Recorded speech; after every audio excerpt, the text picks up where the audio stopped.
તો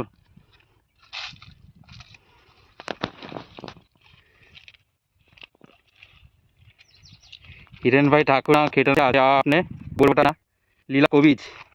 હિરેનભાઈ, એટલે આ જે લીલા કોબીજ છે એ આપણે ઉનાળુ પાક કે શિયાળુ પાકમાં આવે? આ મુખ્યત્વે શિયાળુ પાકમાં આવે છે. શિયાળુ પાક છે. એટલે ની શરૂઆતમાં કોબીનું વાવેતર કરવામાં આવે છે. તો કેટલા મહિનાનો પાક છે? કેટલા મહિનામાં ઉગી જાય? 65 દિવસમાં પાક થઈ જાય છે.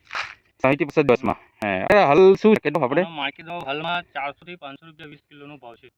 ઓકે, તો અત્યારે આજે તમે આ ખેતી કરી છે, આ જેટલે આ કોબી છે, તો એમાં આજે પીળાશ પડે છે એ શું છે? એટલે પાણા એ નીચેના પાણી સુકાઈ જાય છે. પ્રોડક્શન જોડે લાગુ એવું છે. આની અંદર કોઈ રોગ બોગ લાગુ પડે એટલે કોઈ આવતી હોય એ હોય છે.